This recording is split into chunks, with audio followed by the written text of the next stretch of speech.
Uninove is one of the top private universities in Latin America and the best private university in Brazil.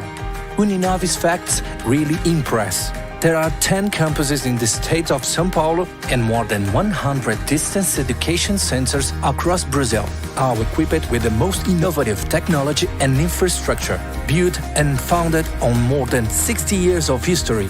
Originated in 1956 from a typing school, and now became a reference for higher education in Brazil.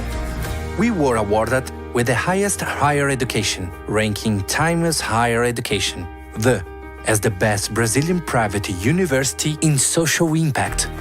But for us at Uninove, the great prize for social impact is being able to insert over 200,000 students in the job market.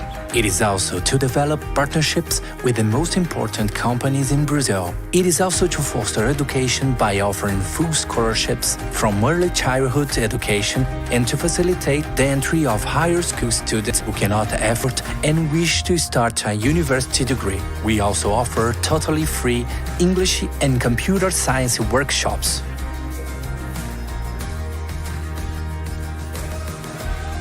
It is also to grant scholarships for the training of researchers and to be able to offer back to society all this knowledge.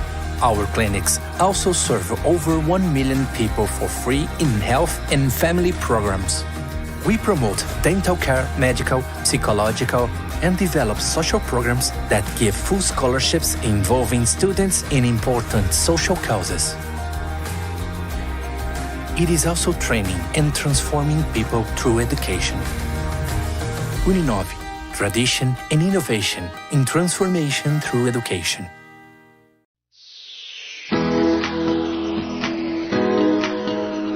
Compartilhamos da certeza de que métodos adequados de resolução de disputas criam ambientes de negócio muito mais dinâmicos. Acreditamos em pontos de vista que, equilibrados, geram soluções mais justas e eficazes.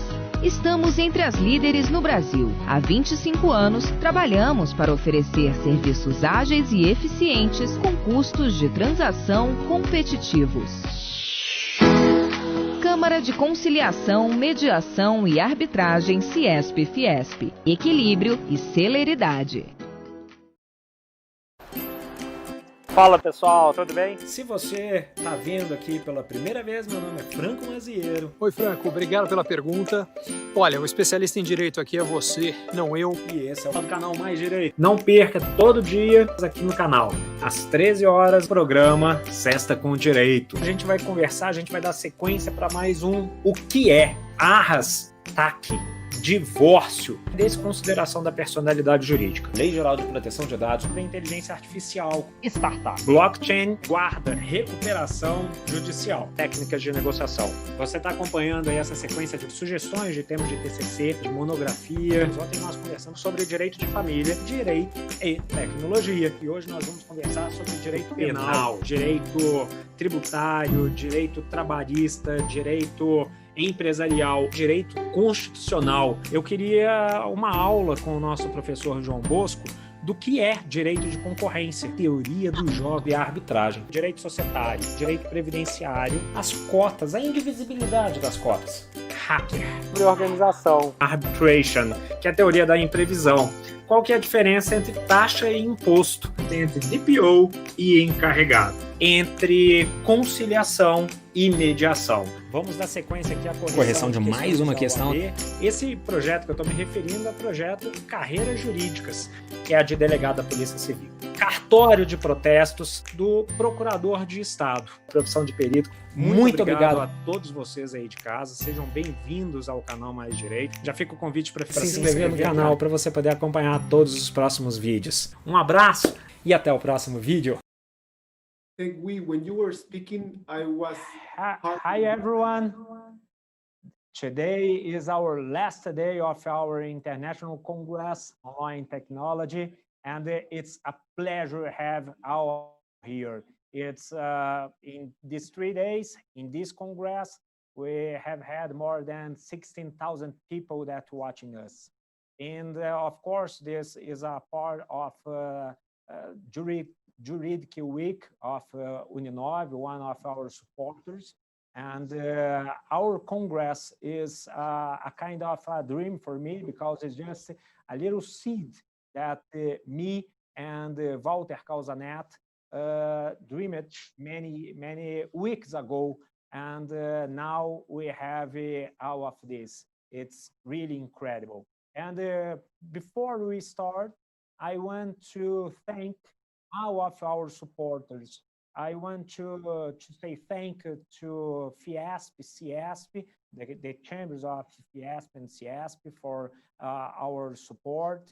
I want to thank Uninov that help us a lot in the person of Augusto Rossini.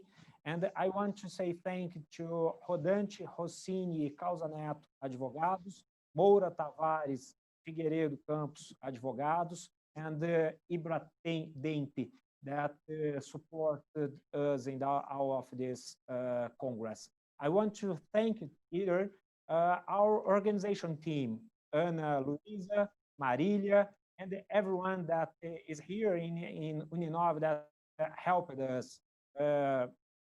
Bruno, Ivan, and the whole team of them that make it happen and it possible. But I want to thank more than everyone all of our speakers from all around the world. We have had more than 15 countries different speaking here. We have all continents and more than 22 different countries that were watching us in these 3 days of Congress. So it's a fantastic number, and everything is possible because of you that helped us, believed in us to watch this Congress, and you that made this participation so that accepted my invitation in one so kindly way.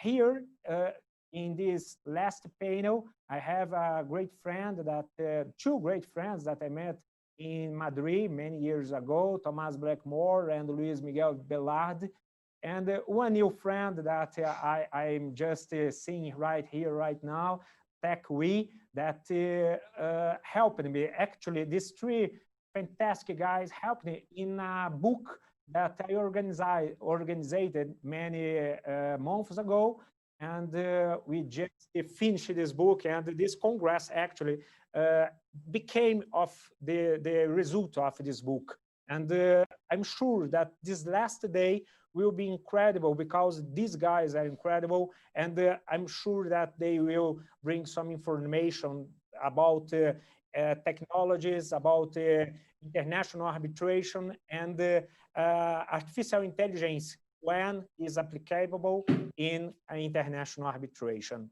If you are understanding right now about international arbitration, you could remember that in other panels, we talked about international arbitration as a solution for problem of jurisdiction for some kind of stuffs that we are having, like IoT problems, international problems, when have some problem of connection and product that is used in one country and produced by other and have a consumer in other, and the international arbitration became to be a solution for that.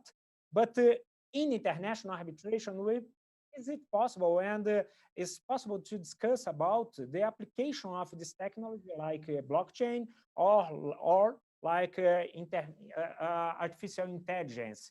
So for talk to you, I want to invite this fantastic guy. I stand up just to look closely, Luis Miguel. He is a lawyer from the Chat. Help me if I made some mistake about how I pronunciate this name, but the Chat Advogados, lawyers, is one of the greatest law office in Europe, and Luis Miguel has represented this law office, and with his knowledge, he will bring for us some information. Luis, we talked too much about blockchain, and I want to use this conversation about blockchain. So welcome one more time in my channel, in Canal Mais Direito. You are an incredible guy, and as the others, and I'm sure that you could bring many informations to us. Welcome, Luis Miguel. Please introduce yourself if I made some mistake about you, and start this debate with our another speakers, please. Thank you very much, Franco. Hello, everyone. You were not, you made no mistakes, Franco. I am Luis Miguel Velarde. I am based in Paris. I work at Deckard Paris LLP. It is my great honor and pleasure to be here. This is the second time that I've been collaborating with Franco in a conference like this one, and I'm very happy to be here and to be with my co-panelists. We have planned a very nice discussion. Let me begin, Franco, before jumping into the topic of blockchain and arbitration. Let me first start by saying that the topic of this conference is really, really timely. As you know, technology is everywhere. Nowadays, they say that everything is one click away. And that is a nice expression, a nice way to show how technology is so present in our lives. So this conference about law and technology is very timely in my view. And just to start with a general reflection, we have seen a number of technological developments in many industries, right? We've seen developments in the financial industry, in the insurance industry. We see nowadays that these industries rely heavily on technology. And from a personal standpoint, I feel that technological developments have taken longer to come to arbitration, or sorry, to the legal field, more generally speaking, than perhaps in other industries. And of course, this may be somehow related to the nature of the activities that we perform, right? What a lawyer does is different from what a financial guy does or someone in the insurance industry. But I think, and this is only a general reflection, I think that it goes beyond. And just to give a number of thoughts, I think that we lawyers, and this is by no means a criticism, just simply trying to understand what explains this delay, we lawyers have a particular way of doing things and a particular way of thinking. Most of us are risk averse, not many. And so this may explain to a certain extent, for instance, why we may not want to see the way we do things modified. And we know that technology brings innovation and brings modification. We may also fear, perhaps, that we lawyers will become less essential if technology is omnipresent in our field. We may also have concern about the violation of the privacy of data from our clients, personal data. This has been a topic discussed in these last few days in this conference. So this is just a general reflection. There are a bunch of reasons why one could say that technological developments have taken longer to get to the legal field than perhaps in other fields. But after this general reflection, let me turn to blockchain and arbitration. And of course, the first thing to do in relation to blockchain is to define the concept. And blockchain, to me, is a concept that is difficult to define, let's say, in one sentence. And so I think that the easiest way to go for this is perhaps to go back to the way blockchain emerged, trying to understand why it emerged. And that way we can perhaps define better the concept. So blockchain was first developed to support transactions using cryptocurrency, right? Its creator, Satoshi Nakamoto, strongly criticized the banking system, and in general, the idea of having to go through intermediaries whenever we want to transact. Nowadays, we continue to see this. Whenever you want to make a payment or a transaction, you go through the bank, because the bank acts like the trustee, the institution, the third party that provides trust to the transaction. So Nakamoto thought this should not be the case. And instead of relying on the regular currency, which is centralized and depends on the banks, decided to create a new type of currency, a purely digital currency, which is a cryptocurrency, which was not depending on the banking system, but which would in any case allow people to transact and to use it as they would use any regular currency. And by using this currency, people holding this cryptocurrency would be able to transact one with each other without going through intermediary. The reason why this currency, this cryptocurrency has value is because it attributes a value to this type of currency, as we can see it today, which is a mean of payment of many things. Now, what was the problem when cryptocurrency and Bitcoin specifically was created? The problem that emerged was the risk of the double expenditure of the same coin. Basically, the risk of someone holding one coin and being able to use it to pay for something, and then to turn to the right side and use the same coin to pay for something else. And this because basically the information from the currency, the digital information from the currency, could be copied and therefore be used multiple times. And so in order to solve this problem, again, starting from the creation of cryptocurrency and its use and the risks this use posed, starting from this, Nakamoto basically thought and said, I can create a technology which allows each transaction using a cryptocurrency to be validated and safely recorded, recorded in a registry. We will see this, thus avoiding the risk of double expenditure of the same coin. And so this technology is precisely the blockchain.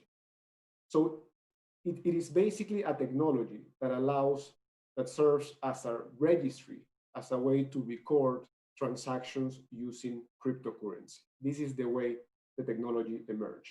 It is, to put it simply, it is like a manual registry, like a manual ledger, but it is not manual, it is digital, and it can record as much information as you want.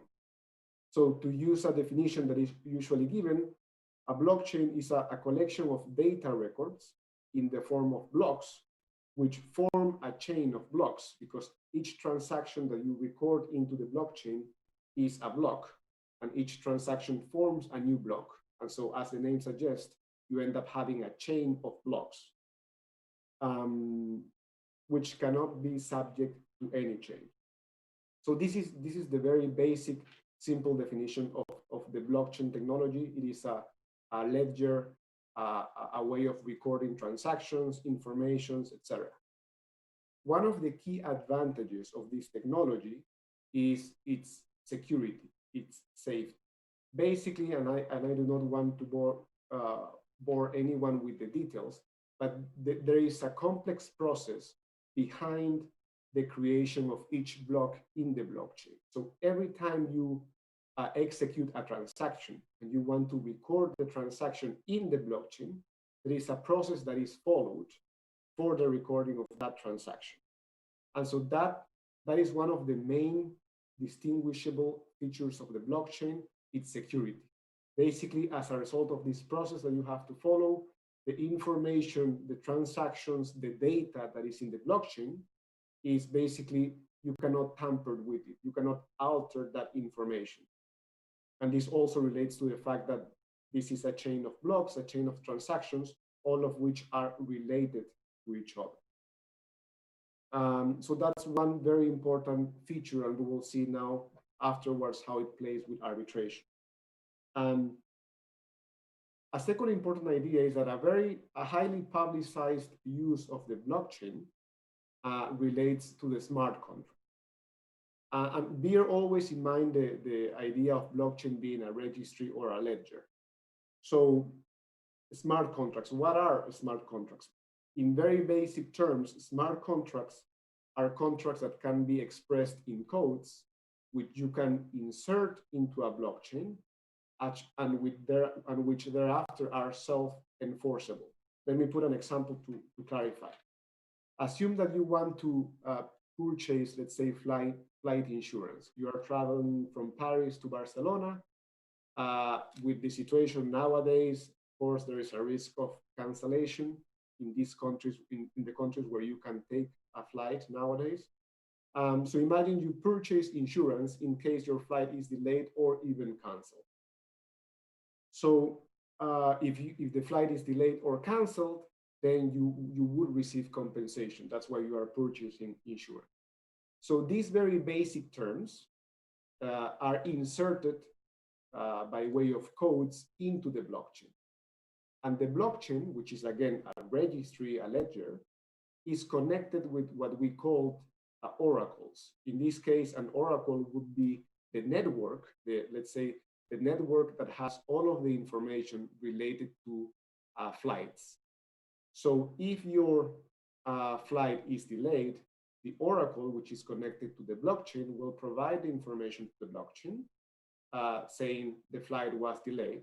And therefore, the blockchain and the smart contract, which is recorded into the blockchain, which will be self-enforceable. And so the compensation will go to the party that purchased the insurance. Now, the premise to this reasoning, and which is very important, is that why is this self-enforceable? It is because you can record into the blockchain, when you record a smart contract, let's say the money that is necessary for the execution of the contract. So the cryptocurrency, the money that would have to be paid to the beneficiary of the insurance when the flight is delayed will be already in the blockchain and will be transferred automatically to the beneficiary once the oracle sends the information to the blockchain. So this is just an example, but blockchain, what it does, again, in this case, through smart contracts, is to allow parties to execute their contracts and their transactions by themselves without the need of an intermediary. So these are just some general notions about blockchain. The most important is the fact that it is a registry and the different uses that we have discussed. Now, how can we see blockchain being used in international arbitration? There are, in arbitrations in general, not only in international arbitration, you have a number of, let's say, phases, right? Perhaps the most important phase in the arbitration is right at the beginning, when you have to appoint your arbitrator. Then once you have your arbitral tribunal appointed, you move on to, let's say, the second big stage, which is the proceeding itself, right? You have submissions from each party, and they end up with an award. And then you could say the next and final stage is the execution of the award. And so you may see the use of blockchain, again, emphasizing the ledger nature of this technology in each of these stages. And of course, the uses that I will describe assume that the blockchain, which is simply a registry, is connected to the relevant programs that will allow to perform things like the ones I'm going to describe. So let's start by the first phase. And I am seeing the time, which is okay. First phase, appointment of the arbitral tribunal. Let's assume in arbitration, when you want to appoint your arbitrator, nowadays, really, it is so important, but the information about arbitrators, good arbitrators, how they decided, how they have not decided, whether they have been challenged or not, how they have decided on jurisdiction, on merits, on similar facts to your case, let's say, all of this information is not centralized nowadays. Nowadays, the decision about which arbitrator is more convenient to your case comes usually from the most experienced partners at law firms, which have a wealth of experience, which enables them to then say, for this particular construction case, which involves this simple or complex issue, this is the best fitted arbitrator for our side. So the blockchain, again, as a registry, could be used as follows. If we were to consolidate all of the information about arbitrators, the way they have decided, in previous nominations, challenges, decisions on challenges, merits, jurisdictions, you name it, annulment decisions. If we were to consolidate and include all this information into a blockchain, what you would do is you would have basically a repository of information, which then would be able to be relied on by anyone to be able to access very relevant information. But a couple of additional features. You can properly program the blockchain so as not only to tell you, to give you all this information, but perhaps with the relevant inputs to tell you which would be the best fitted arbitrator for your case. And you may think, or you may say, yeah, but perhaps you could do this with any type of repository of information. But the key feature of the blockchain, and as I said earlier on, is its security. All of the information that is in the blockchain is not only worldwide accessible, but it is secure. You cannot alter this information. This is all protected, which is not something that happens with other repositories of information, which can be tampered with. And of course, being able to have a technology duly programmed to provide you the relevant names for your case, potential arbitrators, would save a number of costs in this initial stage of the proceeding. A second interesting use for arbitration, for international arbitration and in general arbitration, is once the arbitration proceeding is ongoing. And here, one important parenthesis is that you can have blockchains which are public, meaning publicly accessible by everyone, everywhere, or you can have also private blockchains, which are only accessible by those people that are duly authorized to access. So nowadays in arbitration, we tend to rely on a number of databases, let's say such as Box or other repositories of information, which are not necessarily very secure. And so the advantages of blockchain in arbitration as a repository of information is, once again, the fact that it provides very important security to that information because it cannot be tampered with, it cannot be accessed by unauthorized parties, and it cannot be subject to frauds, more specifically. This is, of course, of the essence in commercial arbitration, right, where the confidentiality is a key feature. And also, during the arbitration proceeding, by having a duly programmed blockchain where you insert the procedural calendar cases and all the relevant information, you can end up having an automated arbitration proceeding where notifications, submissions are transferred from one party to the other, all done automatically by relying on technology. Just to put an example of how important security of information is the fact that, I don't know if you are aware of this, but 5 years ago, more or less, the website of the PCA, which is a well-known institution, the Permanent Court of Arbitration, was hacked during a dispute between China and the Philippines, if I am not mistaken. So the blockchain technology provides a security which is not provided nowadays, where we continue to rely on databases or repositories of information which are not that safe. Conscious of time, let me move to the last stage, which is perhaps, I have 3 minutes, which is perhaps the most interesting one, and the post-award phase. Let's assume you have an international arbitration proceeding, let's say seated in Paris, where you have one party which is from Brazil, you have another party which is from Portugal, and you have the arbitration tribunal seated in Paris, which renders its award, which is assumed to be rendered in Paris. And let's assume that the respondent in the case, which loses the case, has assets, let's say, in Hong Kong or elsewhere in Asia.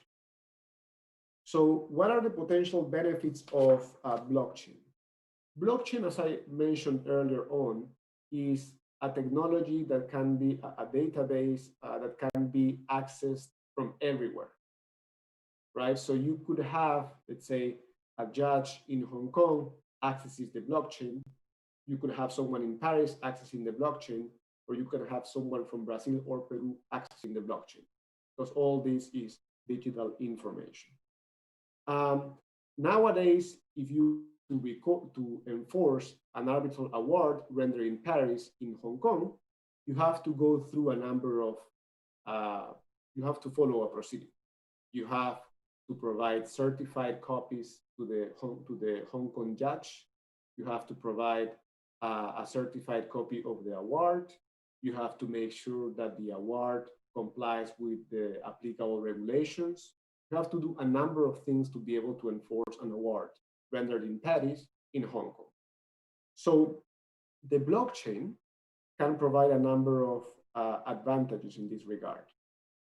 First of all, because of how safe and secure the blockchain is, and therefore the information that is in the blockchain, a judge from Hong Kong could access the blockchain and access the award that is part of the blockchain, assuming it is authentic because of the very secure nature of this technology.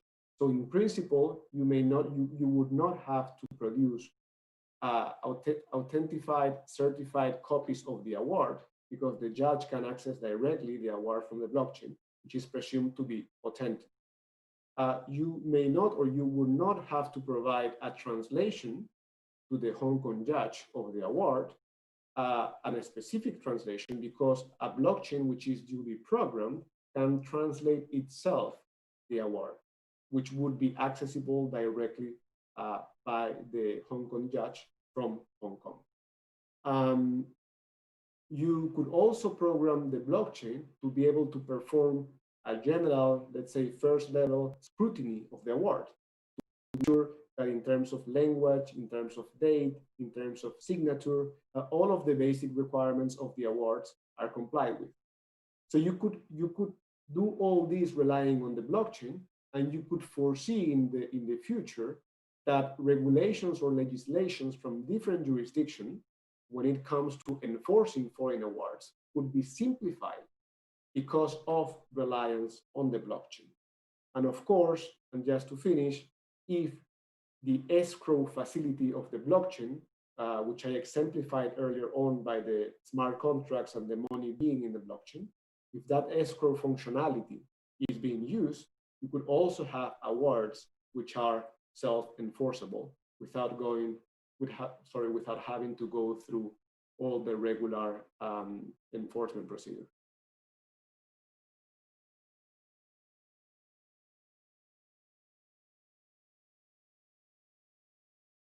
You are in mute, Franco.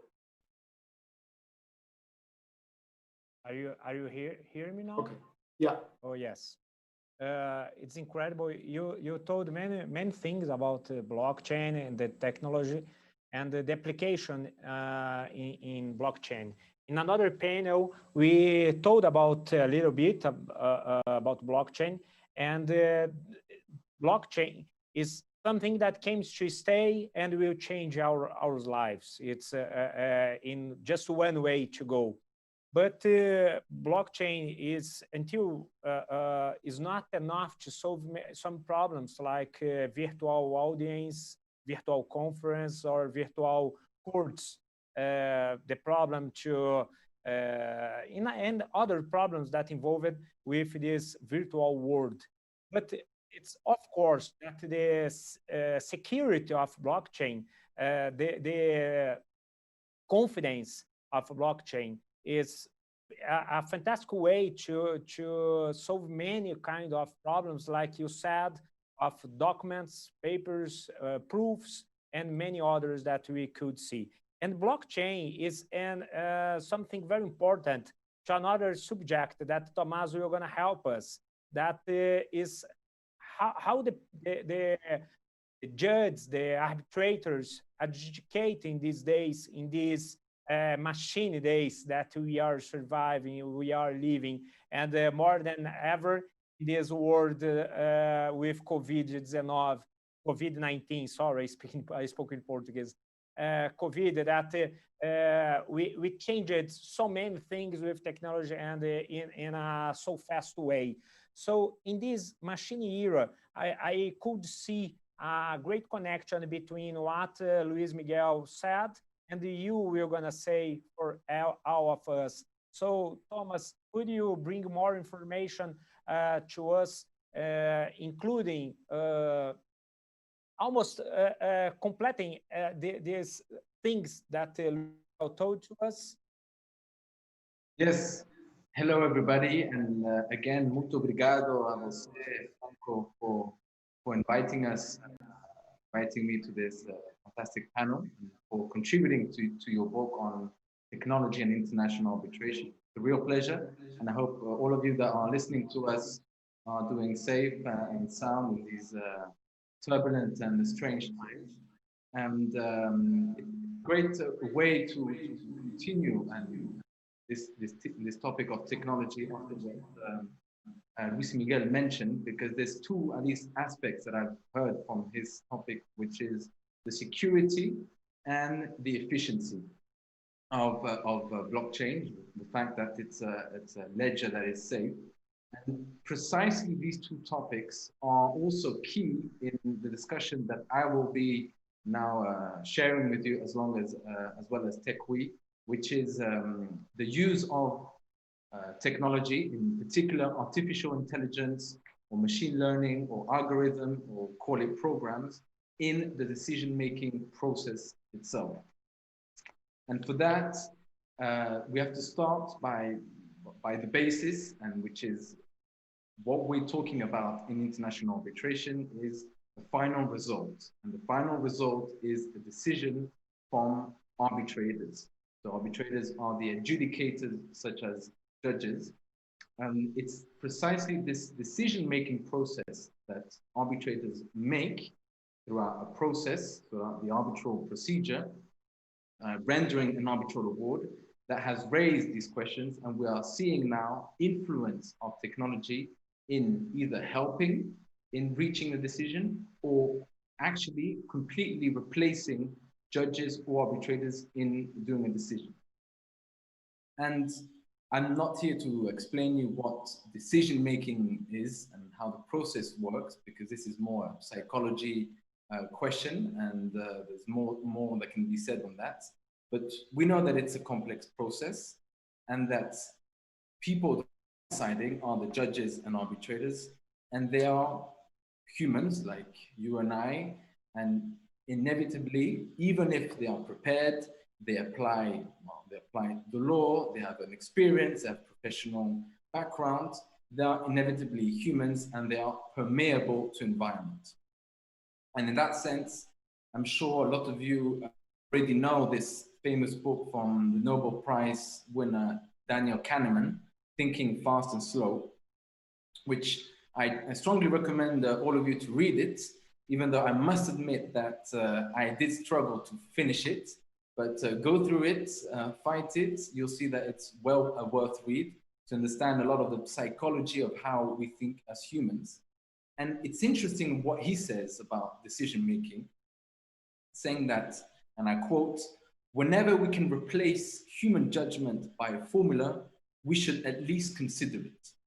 And why does he say this? Because, and I quote again, "Humans are incorrigibly inconsistent in making summary judgments of complex information." So inconsistent. And also, he adds, because humans are dependent on unnoticed stimuli in our environment, which has a substantial influence in our thoughts and action. So what is Daniel Kahneman saying? That we should sometimes favor the formula to reach decisions, because as humans, we are too permeable to environment, to our biases, to our cultural affinity, to the way we were brought up. And that inevitably has an impact on the way we think, and we're talking about judges or arbitrators, on the way they decide. And there's a very concrete example that is always stated in these examples of technology, is that a study suggested that the prospects of a convict of being granted parole would change significantly during the time that elapsed between successive food breaks in the parole judge's schedule. So what does that mean? That means that depending on when the judge had lunch or a food break, then the probability of a convict of being granted parole or not would be higher or lower. And obviously, this is something that has nothing to do with law, which is completely extra or extraneous to the legal analysis. But there are studies that say that even judges were influenced by such external factor.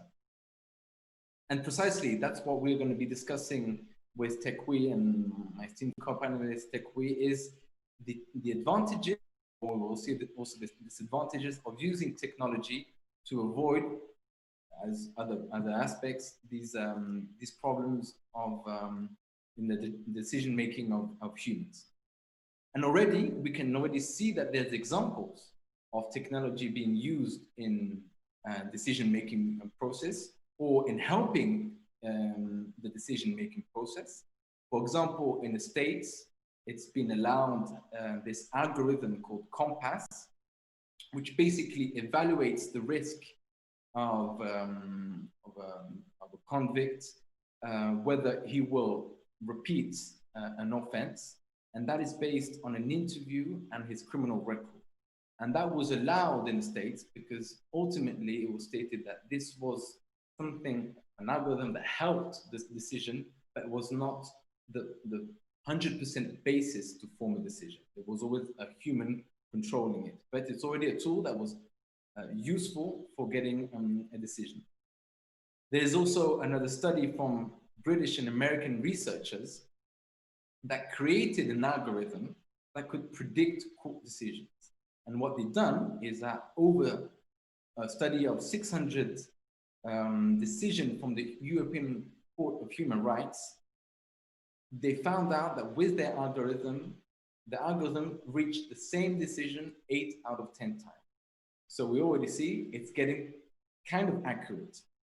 Other examples are, for example, in Estonia, which is already trying to implement for minor offenses, artificial intelligence, and to decide whether or not the person is guilty.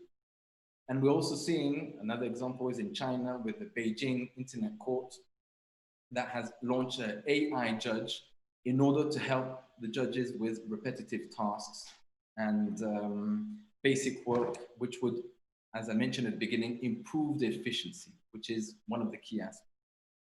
But that's not only it. We see the other side of it.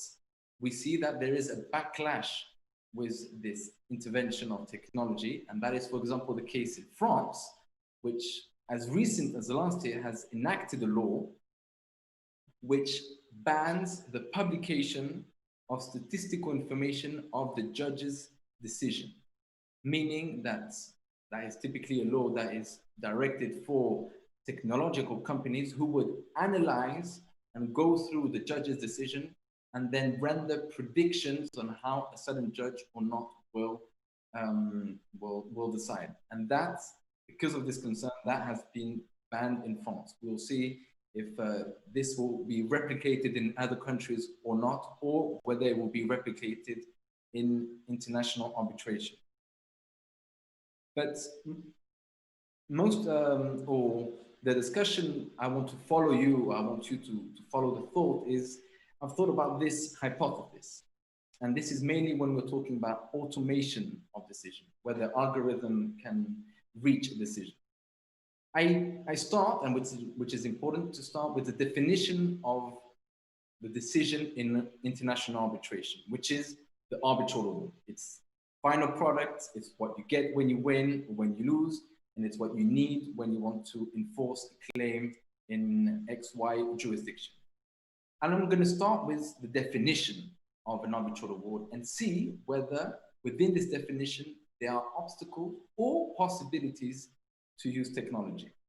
And basically, an arbitral award is a final decision made by arbitrators to settle a dispute between the parties, which is final and binding. Okay, So we have three aspects. First, that it is a decision made by arbitrators, so individuals. Second, that it settles the dispute between the parties, that it resolves. A is right, B is wrong, or A must owe so many damages to X. And third, it is final and binding, that one with the award can go and enforce it for the court. Now, regarding the first aspect, and that it is a decision from arbitrators, we already see that in certain laws, specifically international arbitration or arbitration laws across the world, that the function of arbitrator is vested only in humans. And that is typically the case in France, Spain, Peru, Sweden, where the definition of the award, or any person that can be an arbitrator, has to be a human. And for example, we can see more or less the same idea in the Brazilian law of 2015 at its Article 13, which I quote, which says, any individual with legal capacity who is trusted by the parties may serve as arbitrator. So we already see here again that there is this inherently human fact. And for some authors, this is precisely it. Some also say that justice can only be human. And they continue, these authors, because our concept of fair justice is inseparable for human ethics. So here already, regarding the first aspect, we see that there can be some obstacles in some jurisdictions of whether an algorithm can replace an arbitrator or not. Now, secondly, with regard to the second aspect, and that is that an award settles the dispute between the parties. Actually, this is very widely used, and technology is used to settle disputes. And we see programs such as Modria, Smart Settle, that do that. And for example, even eBay has an algorithm that settles around 60 million cases a year on all these purchase and sale contracts. So we see that this is already in place. It's totally possible. Algorithm get the position of both parties and they settle the dispute. The issue is here, and I'm sure TechWe will follow up on that, is how does this algorithm reach the decision? And this is where it is not yet quite developed. And this is fundamental. And you can imagine yourself where you've disputed a case and you get a decision that is against you. You want to know why, how the judge or the arbitrator reached that decision. And that is an issue that has not been yet settled with these algorithms. And finally, the third aspect, which I mentioned of an arbitral award, it is that it is final and binding in different jurisdictions. And that is one of the key aspects and the fundamental pillars of international arbitration with the New York Convention of 1958, which has been signed across the world, and according to which an arbitral award can be enforced in any other country that has signed this convention. And if we look at the New York Convention and the definition that it gives to an arbitral award in its Article 1(2), it does mention that it is a decision made not only by arbitrators, but also permanent bodies. So, in my opinion, it is not too far-fetched to believe that these permanent bodies, which has been interpreted as being typically international arbitration institution, such as the ICC, or could be the Singapore International Arbitration Center, that these institutions offer an algorithm, artificial intelligence, a program for small disputes, and they will ultimately render the decision. So first of all, we fall in the definition of arbitral award according to the New York Convention. But then there is another issue, and that is whether this arbitral award, which is rendered by an algorithm, would be enforced and recognized in other countries. And one of the grounds, according to this convention, to not recognize or not enforce is the violation of public policy. And we could see in some countries that they would refuse the enforcement of an award that is only made by an algorithm. So again, here we see an obstacle with regards to an award being made automatically by an algorithm or a robot, or call it a program. And this is where let's say this is where my idea goes, that for these three aspects of the International Arbitral Award, first, that it is made by arbitrators. We see that some jurisdictions may not accept an arbitrator not being a human. Secondly, that it settles disputes. Yes, it does, but then we see that there's an issue with the reasoning behind what an algorithm, how an algorithm reaches a decision. And thirdly, whether it can be final and binding and recognizable in other jurisdictions. And we see this maybe an issue here with public policy. So here, my discussion ends here, and I'm sure now with Tekwi, he will go further with you and discuss with you more how the advantages and disadvantages, the challenges, the benefits of AI in the field of international arbitration. And I'm looking forward for some discussions and some questions afterwards with my co-panel. Thank you, Franco. Thank you, Thomas. Before Tekwi, I want just to thank you. I thought that I saw that you read our Brazilian law, arbitration Brazilian law, about the Article 13 that says actually that have to be arbitrator here in Brazil for domestic case must be a person capable. That here in Brazil that you must have more than 18 years and have all of concerns of your mind to make and judge. And of course have the trust of the people that choose you as the arbitrator. And actually here in Brazil, I looking you talking about that, I realized that here in Brazil, for this law is not acceptable with this test and another articles that we have in our legislation that artificial intelligence for judge as arbitrator. I think that here in Brazil could use more as something to help the arbitrators than the arbitrators as artificial intelligence. Actually, really for this moment, but we don't know what's happening because here in Brazil we have a great discussion about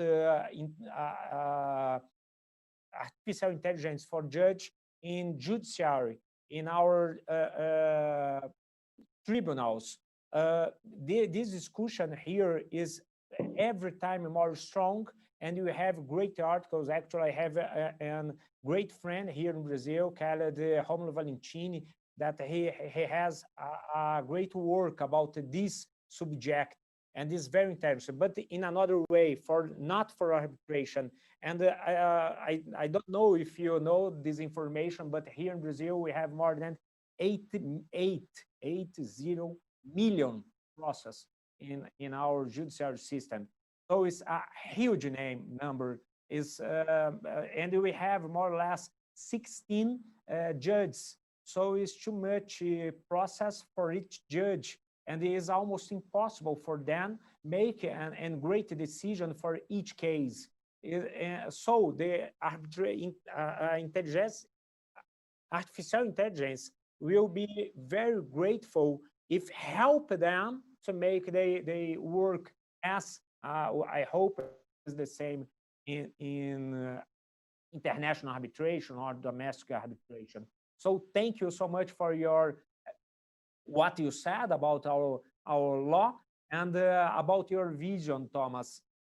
And Tekwi, we talked about artificial intelligence, and I want to, and I and everybody that are watching us want to know what do you could tell about actually, is there a place for arbitration intelligence, artificial intelligence arbitrators in our world? What do you think? Thank you so much for your presence here, Tekui. And please introduce yourself before you start. Actually, I just want to say that Thomas, I think that I'm not making any mistake, but Thomas is a Spanish guy that lives in Switzerland nowadays, where he works as a lawyer in international arbitrators. Right, Thomas? That's right, yes. I'm Spanish and Swiss, yes, that's right. And I work in Geneva, Switzerland. So we have Switzerland, France, Brazil, and Singapore, and I want to see your vision about this subject, actually. And thank you again for your presence here. No, thanks so much, Franco, for having me today. It's really a pleasure and it's an honor to join all you guys halfway across the world. Although, like I was just telling my fellow panelists, I was actually really looking forward to a trip to Sao Paulo, but with the current COVID-19 situation, that's not quite possible. Just a few brief words about me and my background. I'm a lawyer from Singapore, and my main areas of practice are litigation and arbitration in corporate commercial disputes. I do a fair bit of investor-state arbitration work as well. So as Thomas and Franco have foreshadowed, the topic of my discussion today would be on the use of artificial intelligence in decision-making. And I think Thomas has spoken at length on how that has featured and what are the current developments of the use of artificial intelligence in decision-making.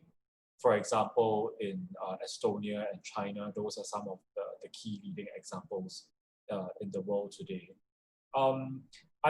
So what I propose to do is that I'm going to talk a little bit about the advantages and disadvantages of the use of artificial intelligence in arbitral decision-making. And actually, a lot of what I'm saying applies equally to the use of AI in judicial decision-making as well. There are certain unique aspects of arbitration which raises certain questions with regards to the use of AI in decision-making.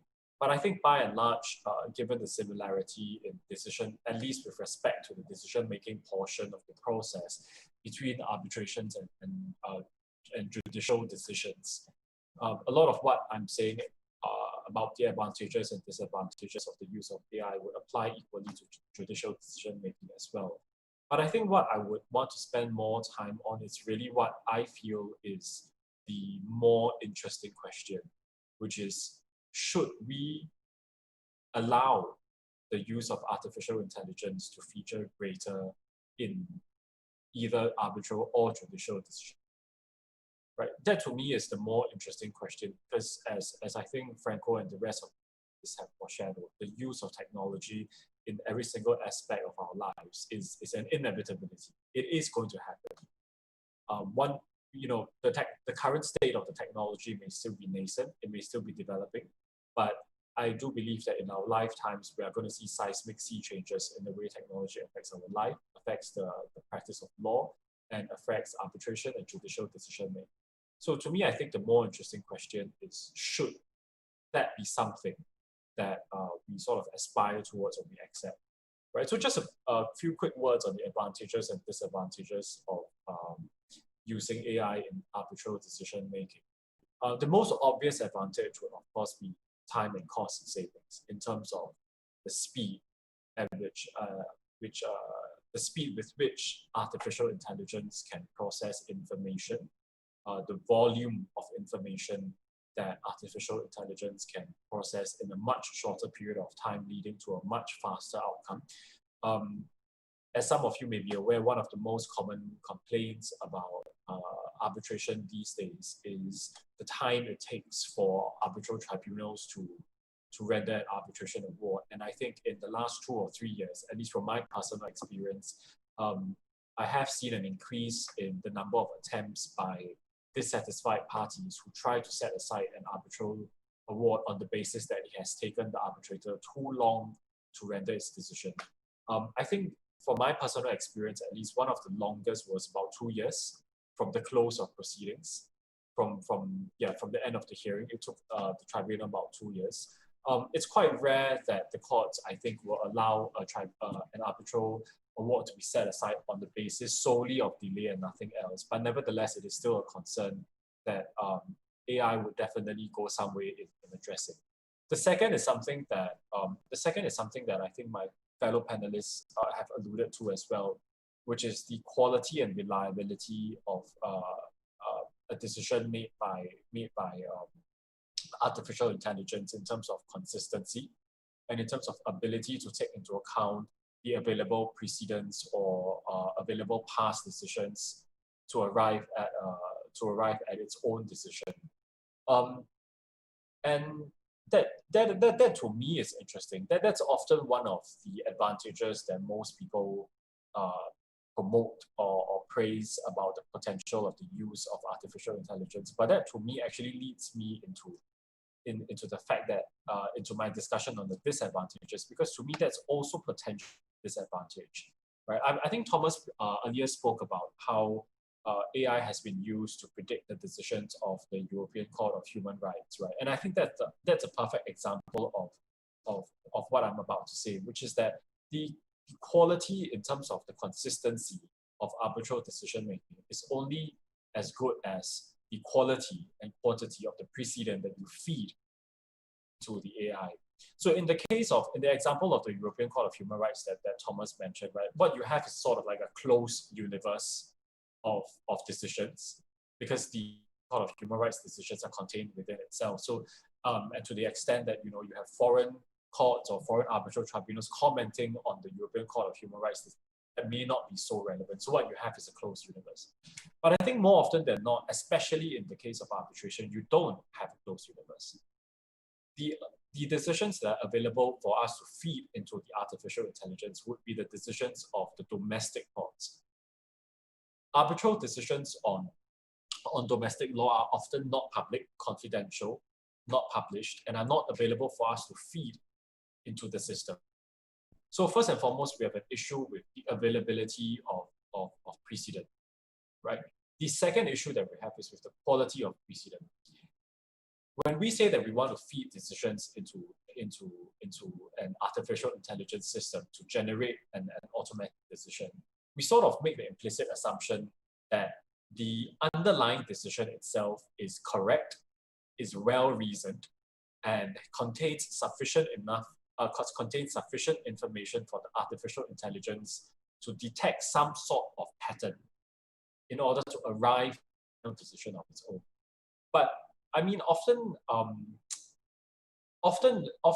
it is not often the case that, or it is not always the case rather, that the decisions that we have on hand are detailed, well-reasoned, or on some levels correct, right? Because the existing criticism, as Thomas had mentioned, of human decision-making is that it is incorrect. So how do we decide amongst the pool of existing cases what to feed into the artificial intelligence? What are the decisions that are wrong? What are the outliers? So right at the start, you already have an issue of using a human deciding what to feed into the system.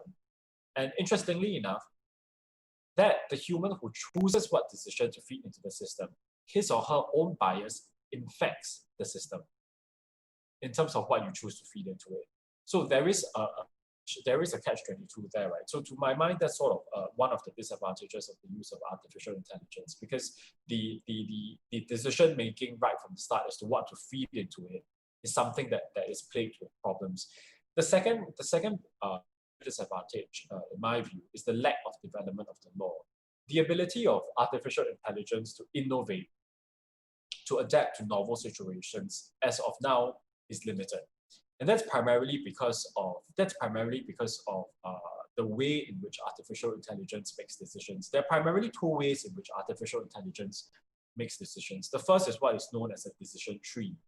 So what you have is a series of binary decisions. You have a question at the start, and then the artificial intelligence answers the question in binaries, yes, no. And if it's yes, we go to the next level, and then you have a yes, no. And that's sort of then it forms a decision-making tree. And that's one of the most basic ways in which artificial intelligence reaches decisions.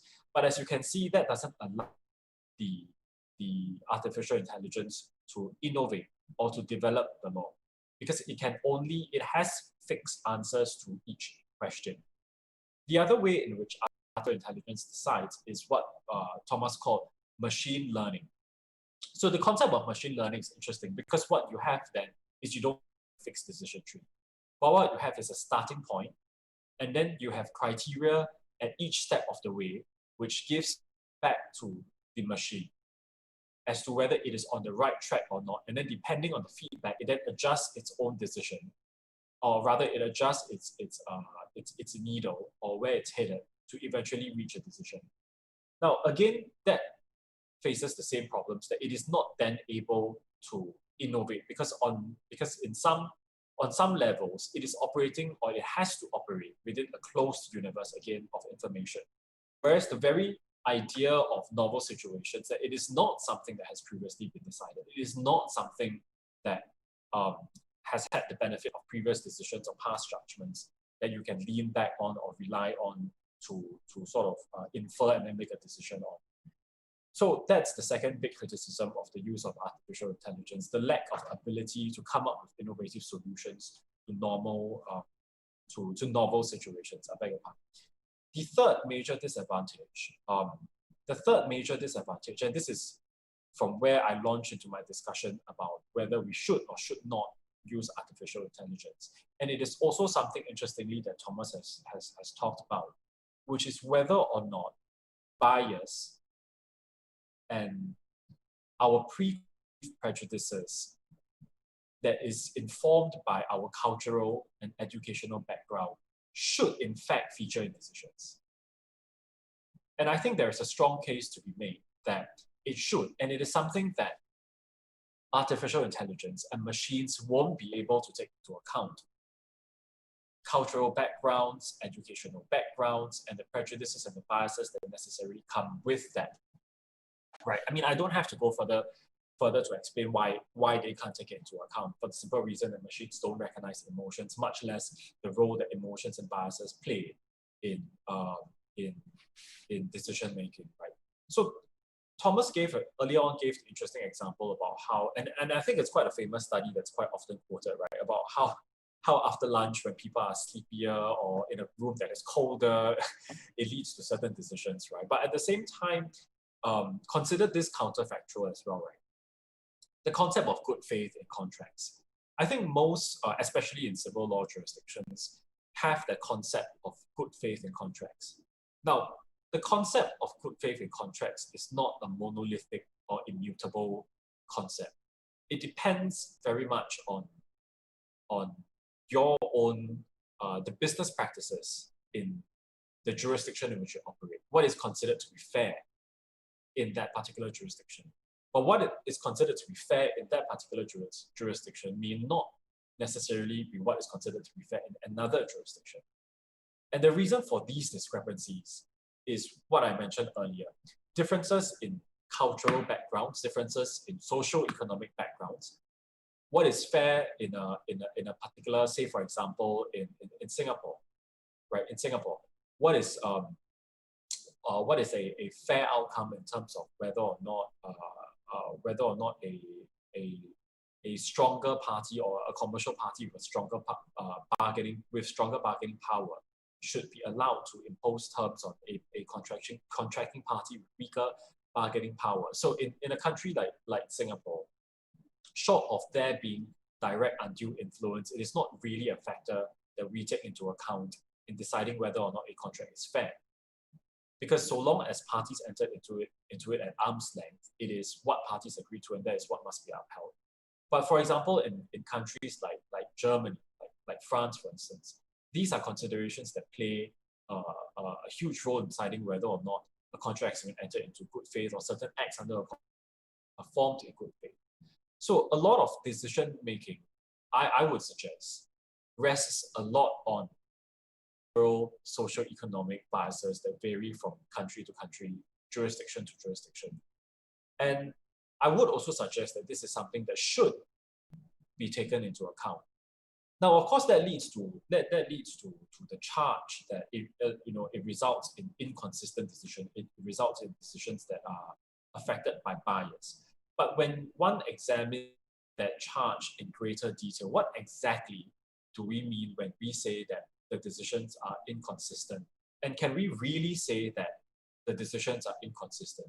Because there will always be minute differences between each cases. No two cases, I mean, as lawyers, we always say no two cases are exactly alike. And that's exactly the point. If we accept that no two cases are always alike, then then from a conceptual, sort of intellectual, almost academic point of view, what then is the basis for the complaint that the decision is inconsistent when the case is not even in the first place?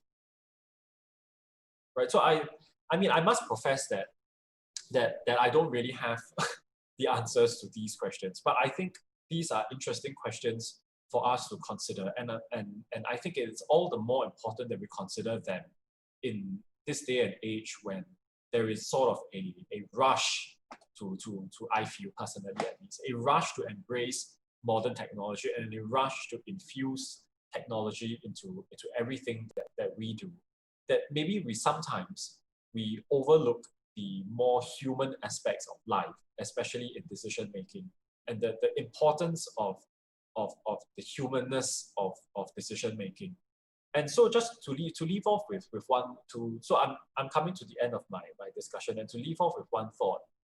To me, it is interesting that in China, in the China example that Thomas and I talked about previously, the deployment of AI in judicial decision making has been in respect of what China considered to be mundane, routine judicial decision making in traffic accident cases. In traffic accident cases primarily. But I think traffic accident cases are a right example of, or rather a perfect illustration of what I talked about earlier on in terms of how humanness needs to come into decision making. Because a traffic accident case is not always straightforward. The circumstances under which the accident occurs are not always the same. The level of culpability between parties is not always the same. So that, to me, it's interesting that artificial intelligence has first been deployed in an area of judicial decision making that, in fact, in my view at least, requires quite a fair amount of humanness in deciding what is a fair outcome. So I think on that note, I'll just end my discussion for now, and we can move on to the next segment. Takui, thank you so much. You said about good faith, and you bring more information about what Thomas said. And I'm sure that Luis wants to make you some questions because he told me, and I want to hear what Luis want to ask you. Thank you very much, Franco, and congratulations, Tegui and Thomas, for excellent presentations. And really, I have, and this is simply to create a conversation among us, because I think we have all very, very interesting issues. And if I may take we, and this is of course open to whomever wants to comment on this. Your presentation has been interesting to me. I was noting while you were speaking, and correct me if I'm wrong, you mentioned some of the disadvantages of relying on artificial intelligence for decision making, right? And you mentioned first, there has to be a human element to decide what to fit into the system, the decision-making machinery. And then there's the issue of innovation, right? You have a machine which is set up in a certain way based on certain information. So how can you innovate the information is set up as is, right? And I wanted to raise some comments on this so as to create a conversation. And first of all, I was wondering whether we shouldn't make an initial distinction between the potential use of artificial intelligence, let's say machines deciding cases, between arbitration and the regular judiciary. Because arbitration, as everyone knows, is a private process, right? And as you raised, or Thomas raised, efficiency and costs are one of the main criticisms nowadays against arbitration. Whereas, ironically enough, it was sort of the basis why arbitration came to existence, to sort of come outside of the judiciary to be able to have an alternative, more expeditive system. Nowadays, we see that justice through arbitration is not as cheap or as fast as we would have expected otherwise. So in a private process, by definition, one wonders whether, if parties are perfectly in agreement with a machine deciding their case, be it because the stakes are low, be it because the judiciary is overwhelmed, that may be, and I present this to you as a discussion point, more acceptable than having the judiciary itself implementing the laws, right? Implementing this type of new decision makers, where we know that when we go in front of the judiciary, I mean, basically the judge is appointed by the state. We do not choose the judge. It is all set already.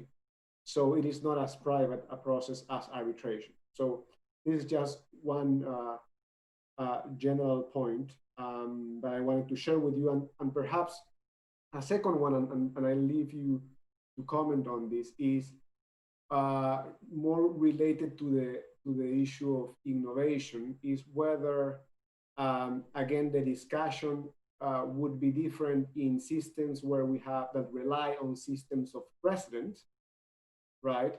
Where you have decisions that are to be followed mandatorily, such as in the United States, in comparison to other systems where you do not have a system of precedent, but rather each judge decides on a case-by-case basis. And of course, in a system of precedent, you can also distinguish precedents, but there is this distinction among systems, which I'm sure you understand. So I was just wanted to raise these two ideas and hear from you.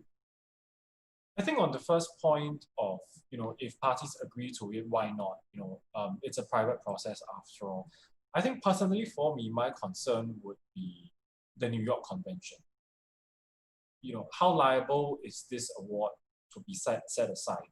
I mean, when parties are at the beginning of the arbitration, they can agree on a whole bunch of things. But when the award comes out and someone's not happy, you can be sure that they will find every means that they can to set aside the award, right?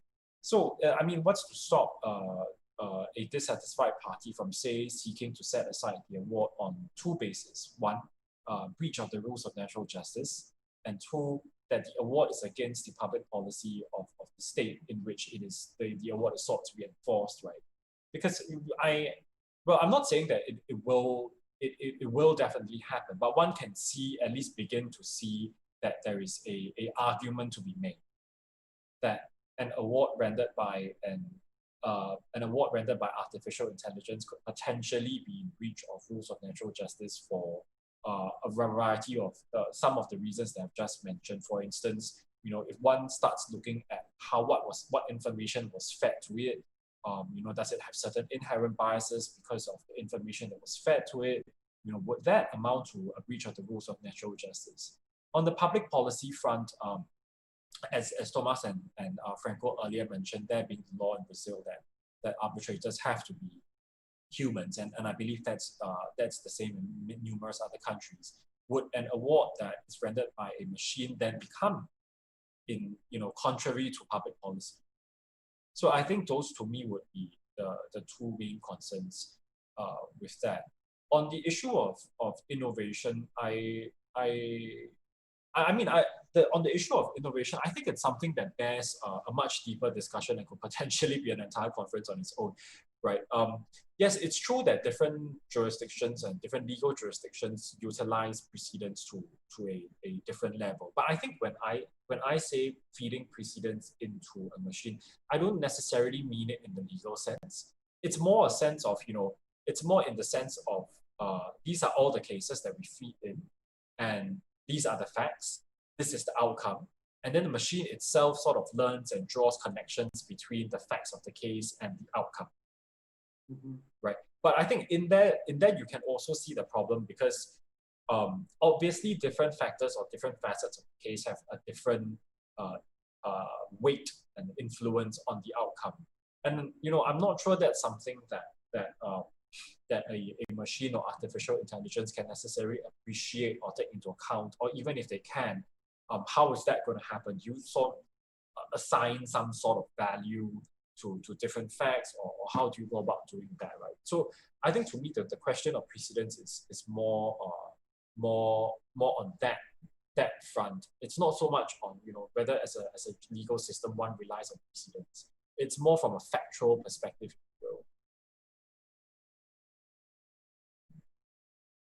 Thanks, Tekwi. Yes, I can echo what you're mentioning, and I really liked your different analysis on the use of artificial intelligence in rendering decisions, especially this issue of the lack of innovation and what we call it, and I'm sure you've read it a lot, and the crystallization of decisions, meaning that judges won't be able, or artificial intelligence won't be able to bring a new decision.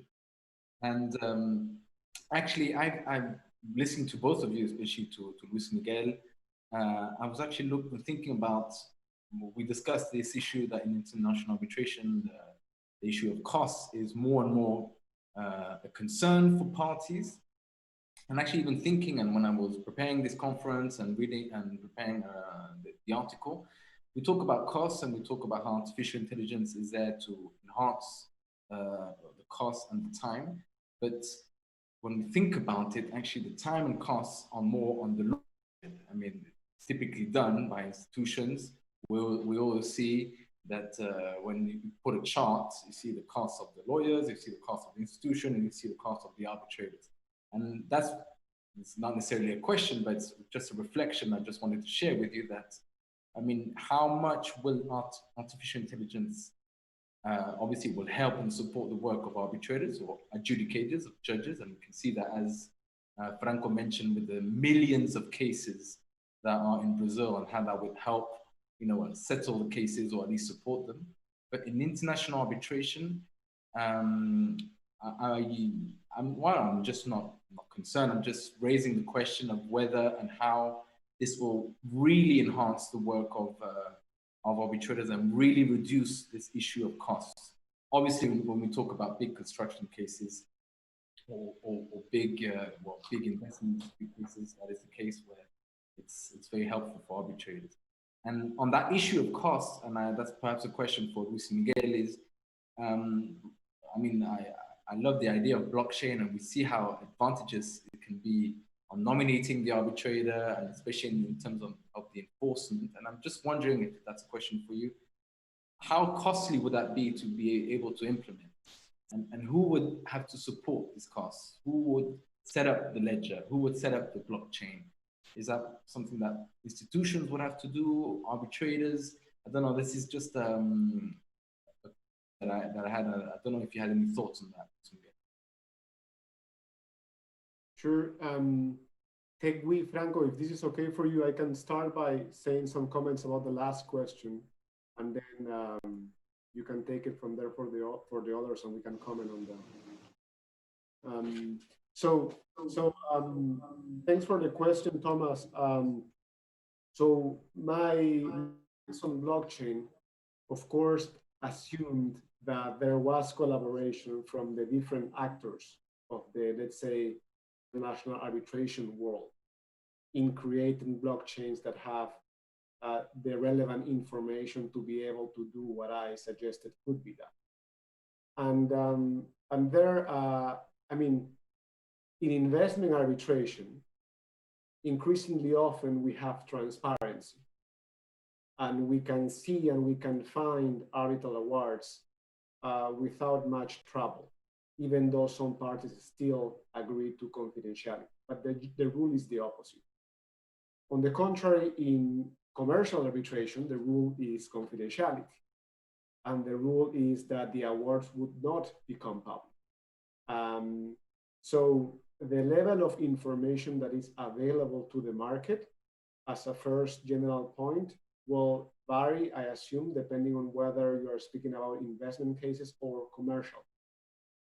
Now, that said, as you are well aware, institutions such as the ICC in commercial arbitration cases are increasingly often making information publicly available, ensuring at the same time confidentiality and anonymity whenever these two values have to be preserved. So you end up being able to access through the ICC bulletins, which are paper copies or other means, awards with the basic relevant information from the legal standpoint.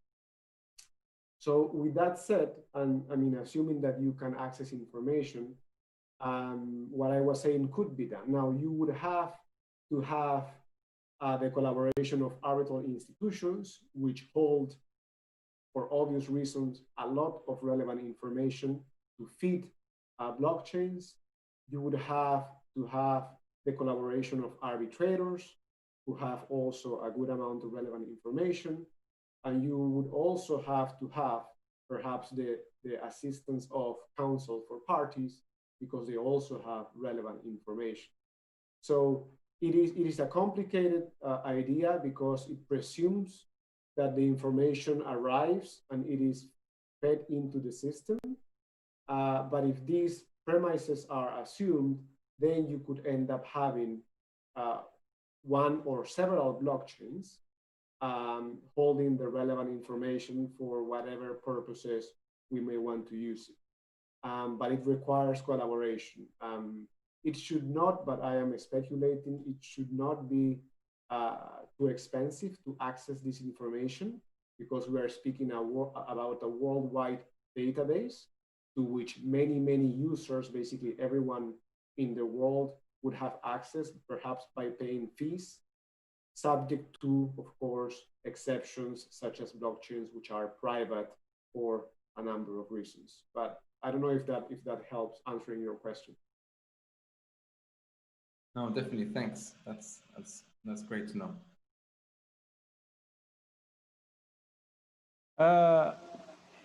Actually, when I say about costs of blockchain is a kind of technology. And I remember an article that I read, an article wrote by Gordon Moore in 1996 for Electronic Magazine.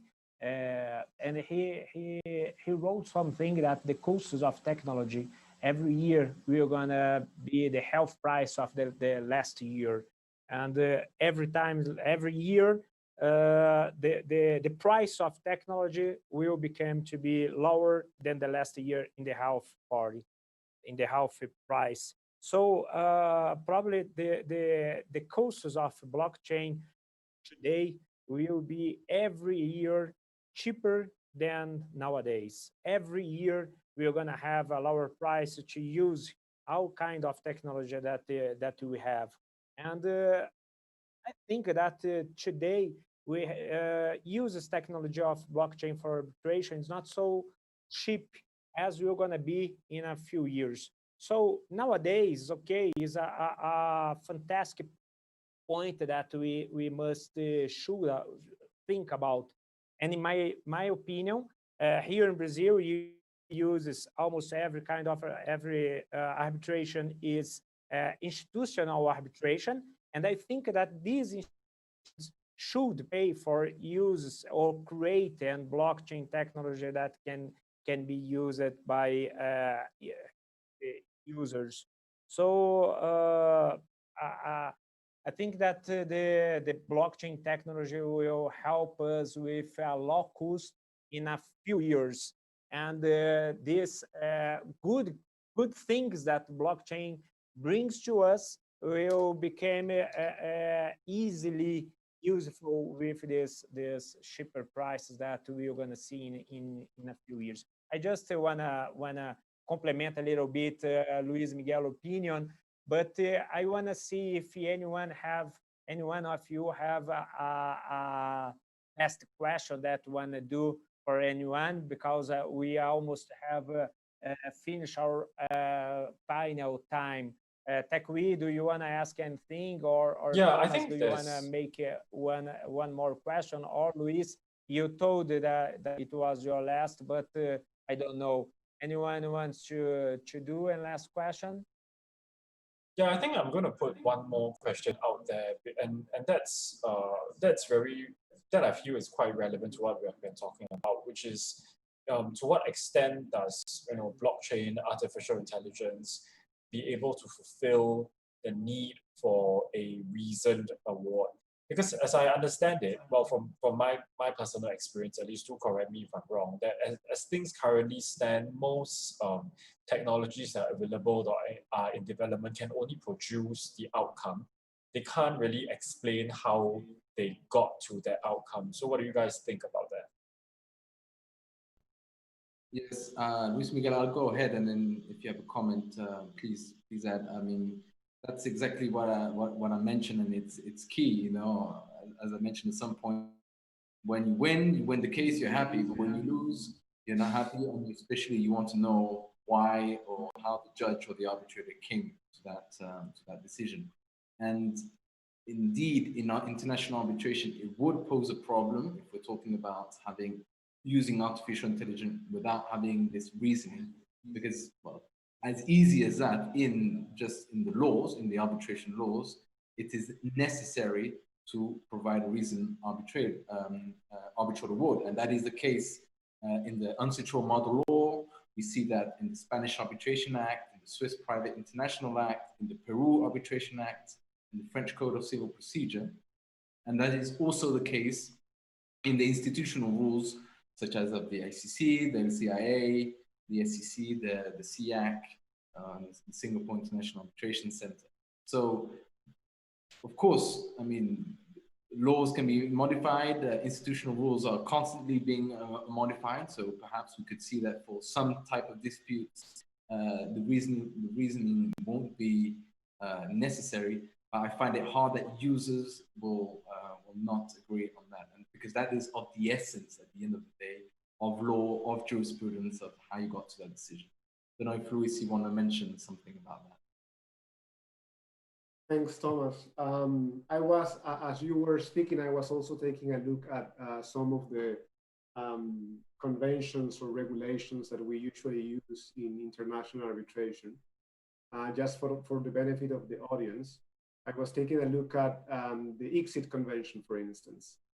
Article 48.3 says the award shall deal with every question submitted to the tribunal and shall state the reasons upon which it is based. So the rule is very clear. The UNCITRAL rules, and I couldn't take a look at more, on the other hand, leaves a door open, because Article 34, paragraph 3 says, and there's an interesting distinction, says, the arbitral tribunal shall state the reasons upon which the award is based, unless the parties have agreed that no reasons are to be given. And so this is an interesting point, because it shows basically the two possibilities, right? Whether having a reasoned award is really of the essence, or whether parties can dispose of the need of having reasoned award. And of course, I agree that reasoned awards are relevant for the development of case law and for the innovation of law and for the improvement of law, right? At the same time, and this is a very personal view, I have always seen, again, arbitration as a private process. And I have also seen that if parties want to have an expeditive procedure to reach a solution that will put an end to a dispute, maybe leading these parties to lose thousands, if not millions of dollars, and they seek fast justice over reasoned and the best justice, then why not leave the parties to do that? If they are the end users of the system, which is by definition private, and also because contrary again to the judicial proceeding, where again the judge is set by the law and you have no choosing, or you have no right to choose the decision maker, in arbitration you basically decide the proceeding yourself, and you basically are able to decide each piece of the arbitration proceeding, the arbitral tribunal members, the institution that administers the proceeding, the rules that will be applied to your proceeding, because you may have an ad hoc arbitration. So the process is so private in its essence that, to me, if parties are willing to sacrifice, let's say, justice for a fast decision that will solve business-related problems and will, let's say, allow the construction project to resume, then why not to allow that? And so all this to say that the idea, to me, of having algorithms deciding or machines deciding in the context of arbitration proceedings where the parties accept the institutional rules, which accept at the same time that an arbitrator can be a machine, then why not to allow it?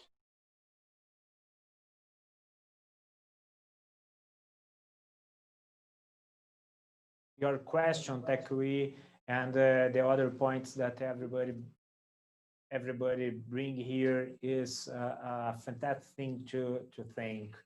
I'm sure that nowadays we cannot forget that, as you said, and as another panelist said here, that we are all of human race, and we need to do not forget that. And because when we have computers and BlackBerry is old. Oh, I'm out. It's bad. When you have your smartphone and everything in your hand, you cannot forget that we have people around me, and is important this contact woman. Technology is very good, but never any kind of technology could be what we need to contact human contact is very important. Of course, the technology will gonna bring many information and many great things, as this opportunity to have one guy from Switzerland, France, and Singapore and Brazil in the same time without almost any kind of costs. Actually, one cost, the cost of a dream of Tekui, because our 2 a.m. in Singapore, and he's wake up to talk to us, and he's missing a little bit of his, I'm sure his great sleep, but it's a thing that we could have with this technology. And I'm sure that when everything ends, we must to bring the good things of each one. The good thing of the possibility to have a distance contact, like we are here with any kind of course, and bring many kind of human contact.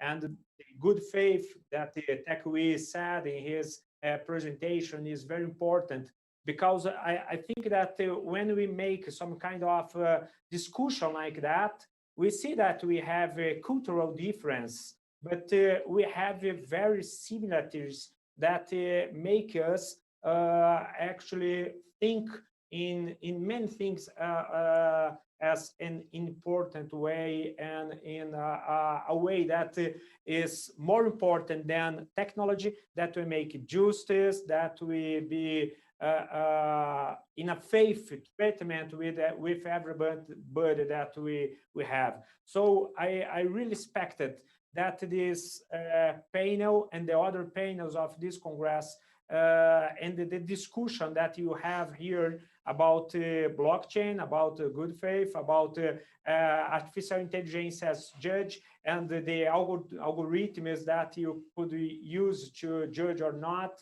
is very important to we not forget what we are.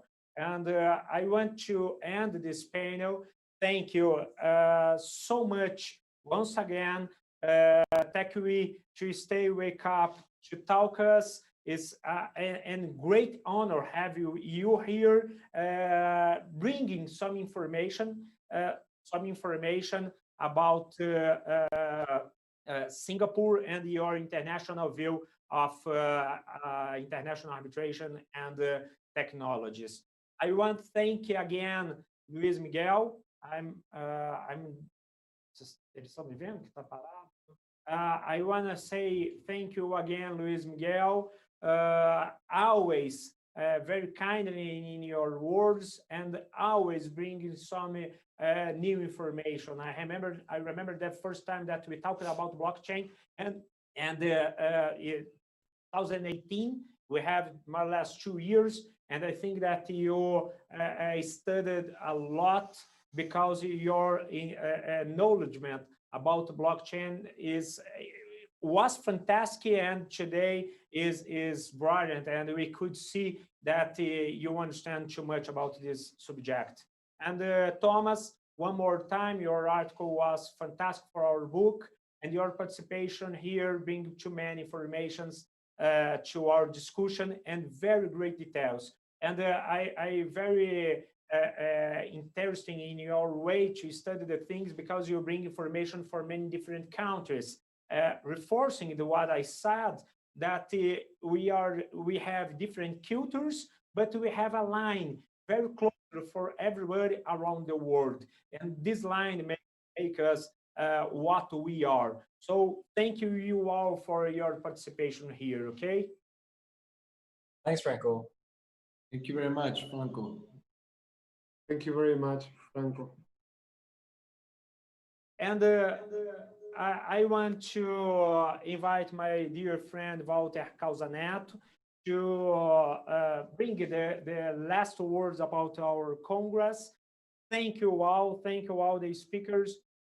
Thank everybody that watched this International Congress Online Technology. And I hope that the high level of discussion that we had here bring to all of you some acknowledgement about the international view of technology, IoT, and data protections. Thank you all. Walter, is on you. Hello, my dear friends. So what we got here, we had a Congress, an international Congress, with the participation of 35 speakers from 15 different countries, all talking about the law and technology. What's so actual, like law and technology? What we brought to you here was the vision of real lawyers that have practice on law and technology in their countries. That's so rich. That's an enriching information we brought to you. And I'm glad and I'm amazed by the quality of all information that was spread in this Congress. I want to thank very much all the speakers, everyone that accepted the challenge to be here, to be with us, to be by the night, by the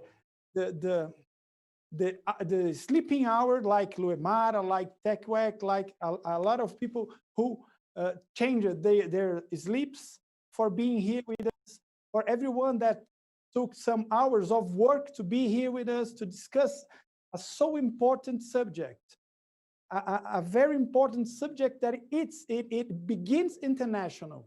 The law and technology is an international subject. That's why we're here discussing it with people from all parts of the world. That was fantastic. I'm amazed. I'm glad to be here. I'm honored to be here. So I want to make my last words thanking first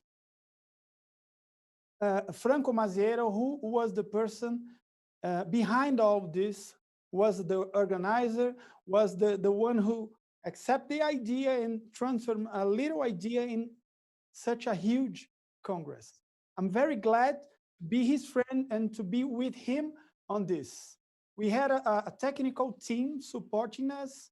That was Ana, Marilia. We have all the team here in Uninove who was helping us, represented here by Ivan and all his team. They were fantastic. I want to thank Uninove for having us here, represented by João Storopa. I want to thank Professor Augusto Rossini for buying the idea of making our Congress part of the Uninove Legal Week. It was a match. It was a experience that turns the idea of a Congress with all the participation from many parts of the world, part of this legal week that was broadcast for more than 10,000 people. So I want to thank again everyone in the audience, everyone that followed us in these days, everyone that speaks. And that's my last words. Thank you very much. And I want to give floor to Franco. I'm sure he wants to say some last words. It was fantastic to be here with you. Thank you all very much. Actually, I want to take this opportunity to ask you to join this Canal Mais Direito channel. Just make your script important for channel and use the words that Walter said to say thank you for all of the people who help us and for you that are watching us in this International Congress. You are the most important part of our project that, as Walter said, is just a little seed that we tried to start this project many weeks ago. Thank you so much, all of you, and everybody that Walter said name, and everybody that he don't said name, because I'm sure that this Congress was not organized just by one or two or three. It's everybody that helped us. Thank you too much, and see you soon.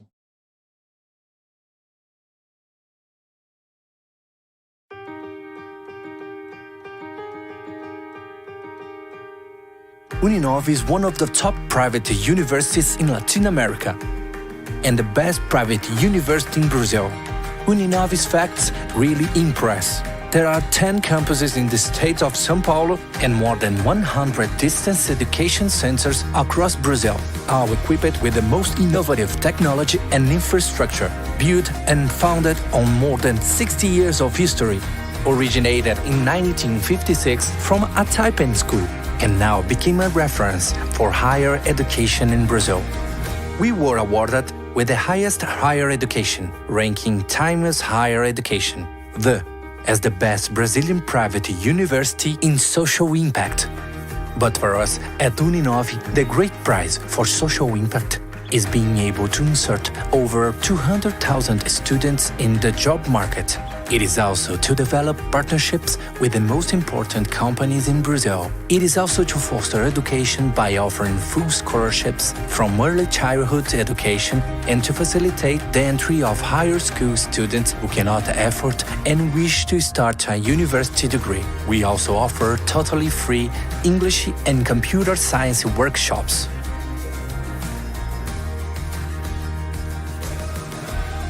It is also to grant scholarships for the training of researchers and to be able to offer back to society all this knowledge. Our clinics also serve over 1 million people for free in health and family programs. We promote dental care, medical, psychological, and develop social programs that give full scholarships involving students in important social causes. It is also training and transforming people through education. Uninove, tradition and innovation in transformation through education.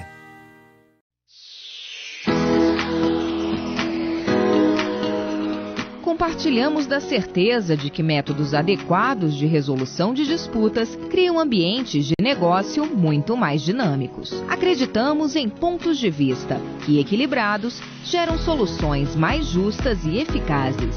Estamos entre as líderes no Brasil. Há 25 anos, trabalhamos para oferecer serviços ágeis e eficientes com custos de transação competitivos. Câmara de Conciliação, Mediação e Arbitragem Ciesp-Fiesp. Equilíbrio e celeridade. Fala pessoal, tudo bem? Se você está vendo aqui pela primeira vez, meu nome é Franco Mazieiro. Oi, Franco, obrigado pela pergunta. Olha, o especialista em direito aqui é você, não eu. E esse é o canal Mais Direito. Não perca todo dia aqui no canal. Às 13 horas, programa Sexta com Direito. A gente vai conversar, a gente vai dar sequência para mais um O que é? Arras, TAC, divórcio, desconsideração da personalidade jurídica, Lei Geral de Proteção de Dados, inteligência artificial, startup, blockchain, guarda, recuperação judicial, técnicas de negociação. Você está acompanhando aí essa sequência de sugestões de temas de TCC, de monografia. Ontem nós conversamos sobre direito de família, direito e tecnologia. E hoje nós vamos conversar sobre direito penal, direito tributário, direito trabalhista, direito empresarial, direito constitucional. Eu queria uma aula com o nosso professor João Bosco do que é direito de concorrência, teoria do jogo e a arbitragem, direito societário, direito previdenciário, as cotas, a indivisibilidade das cotas, hacker, reorganização, arbitration, que é a teoria da imprevisão. Qual que é a diferença entre taxa e imposto, entre DPO e encarregado, entre conciliação e mediação? Vamos dar sequência aqui à correção de mais uma questão. Esse projeto que eu estou me referindo é o projeto Carreiras Jurídicas, que é a de delegado da Polícia Civil. Cartório de protestos do Procurador de Estado, profissão de perito. Muito obrigado a todos vocês aí de casa, sejam bem-vindos ao canal Mais Direito. Já fica o convite para se inscrever no canal para você poder acompanhar todos os próximos vídeos. Um abraço e até o próximo vídeo.